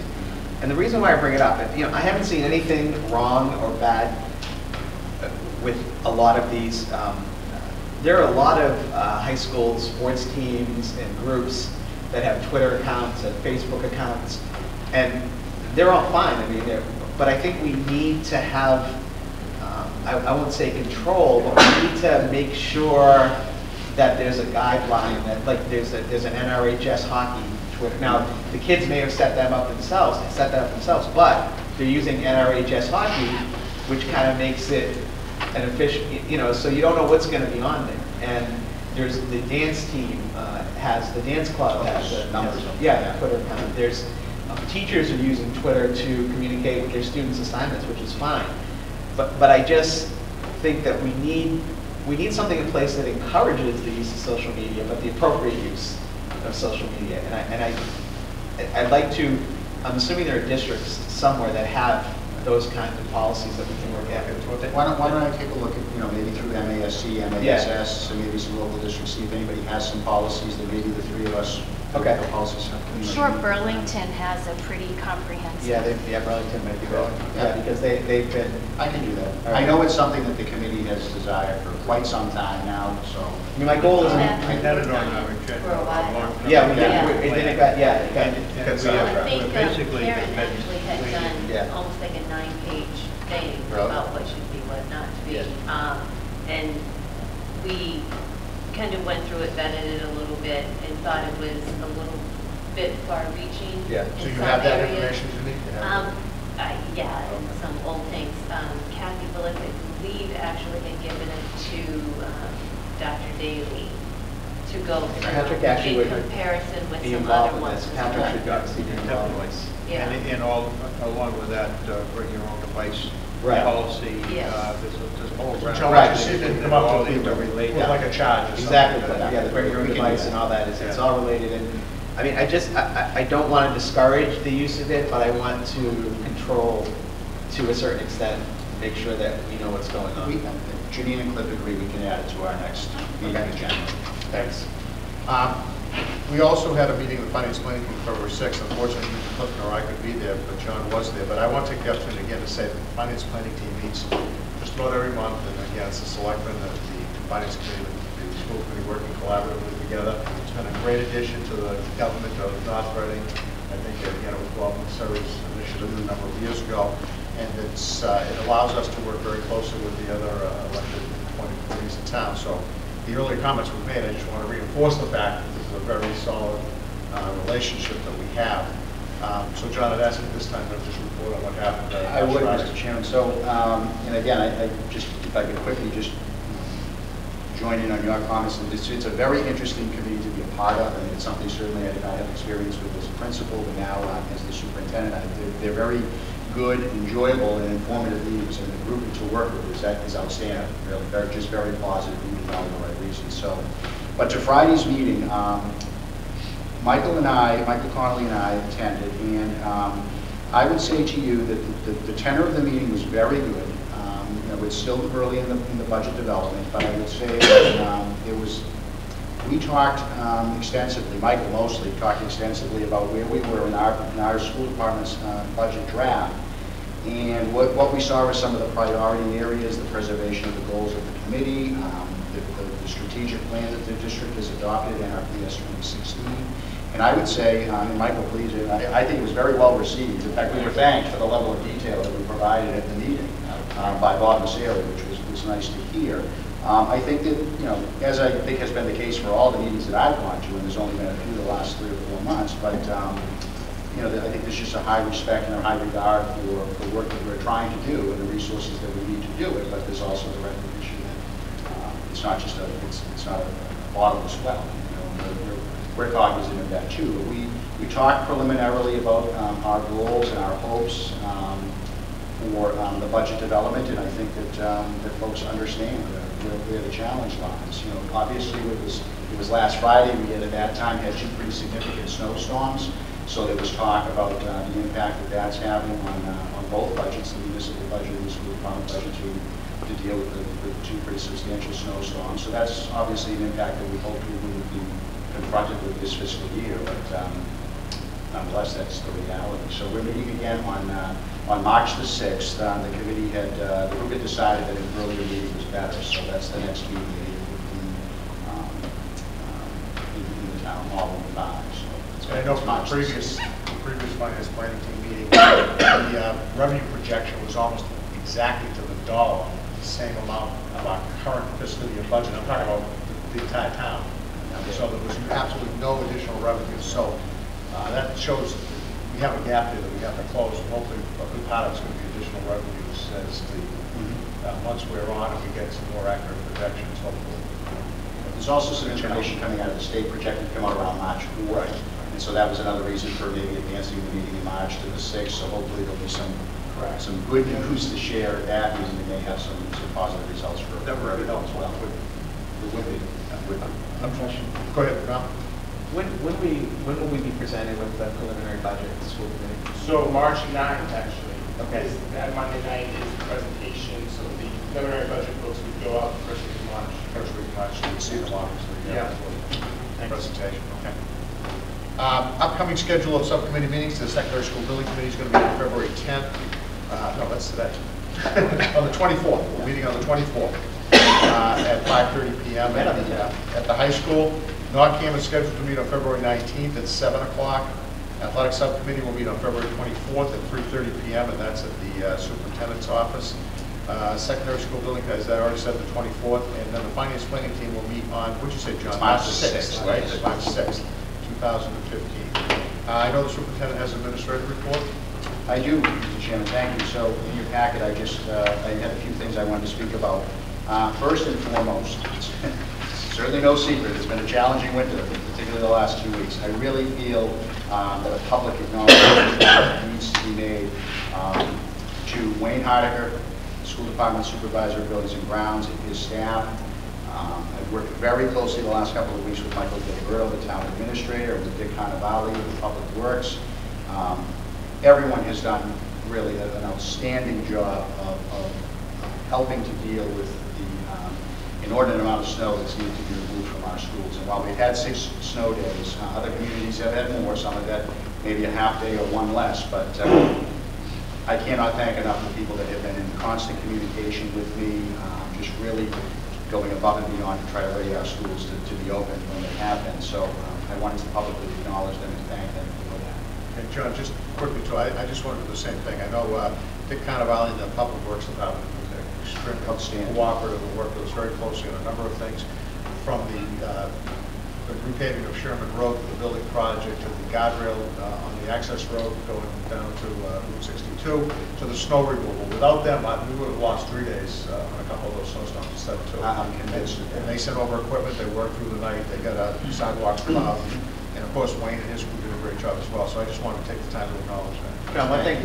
that, I know I spoke to you briefly about today, you might want to add the safety measures that we took today regarding getting the snow off the roofs at is it in here? No, it's next.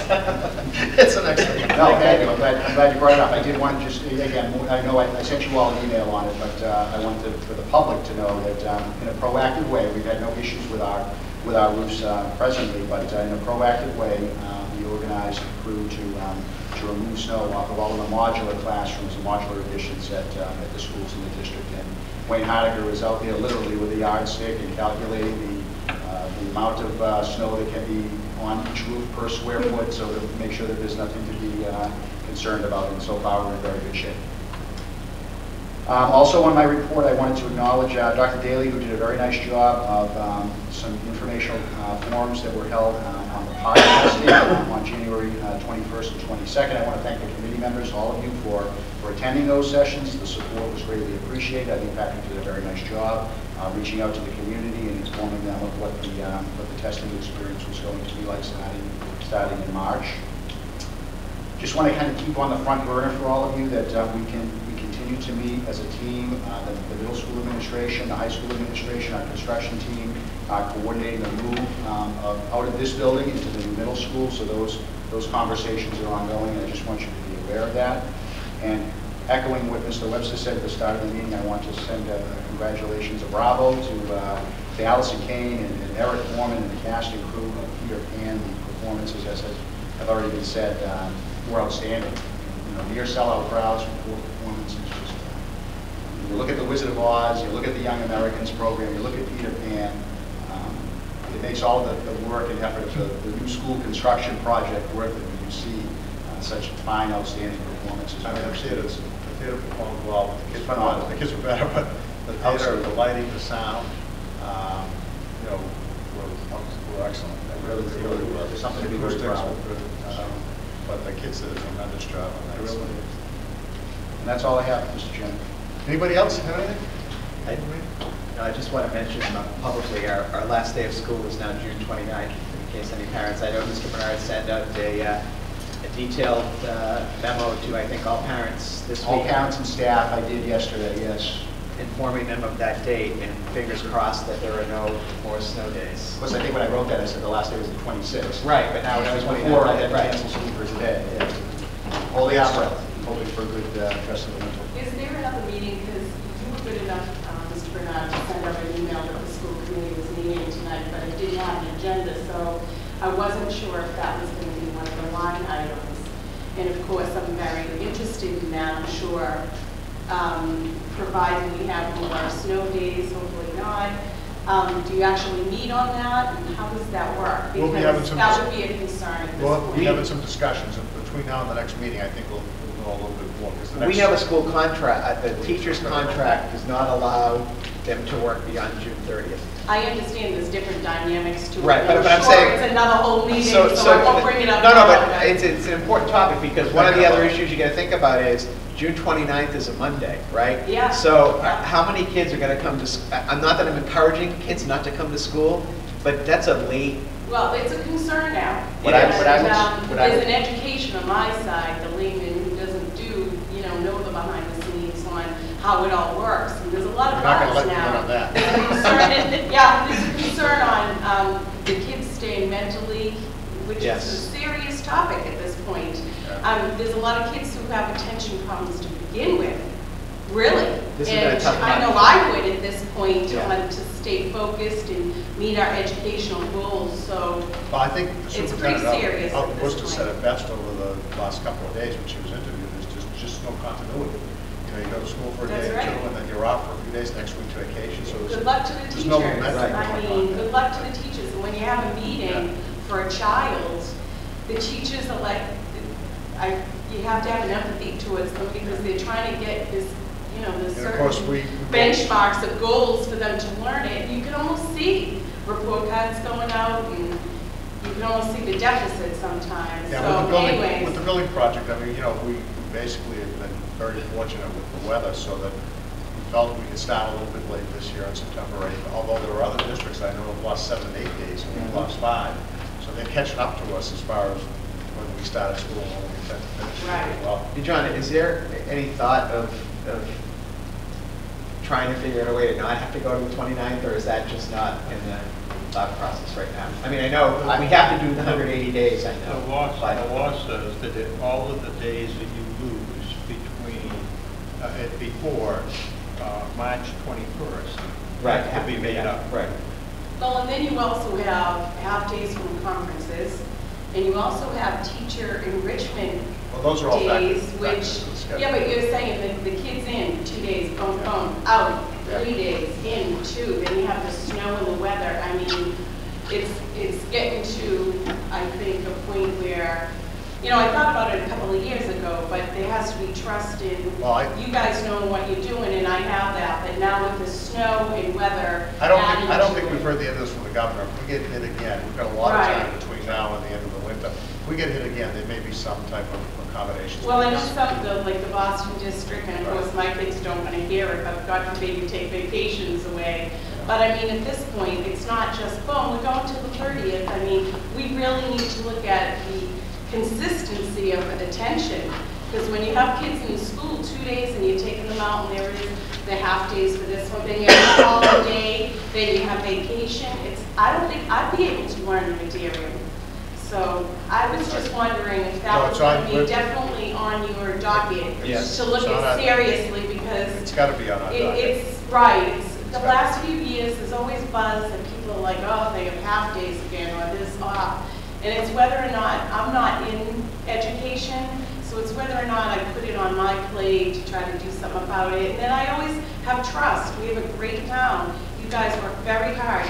But I think with the weather now, this is more severe. It's upped to a different level that we have to think out of the box in order to get this done, because it's really serious when you meet with teachers and the kids can't stay focused. No, it's on our radar. That's a hurdle to begin with a lot of kids, so. Okay, I was just wondering. No, it definitely is something that is, I know I'm in regular contact with John about it, and it's something that, we tried to have school today, but the school properties just weren't ready. We wanted to have school today. No, I think you're doing a great job calling it. It's a hard call, and safety first, People don't realize you have to shovel off roofs. It's not just the street. You have to consider the whole district, not just one school. Yeah. All right, so I'll take a motion to adjourn. So moved. Second by Mel, second by Cliff. Sorry. Oh, all right, strike the second by Cliff. Second by Janine. All those in favor, please say aye. Aye. Opposed? None. Motion carries. Thank you, everybody. Thank you.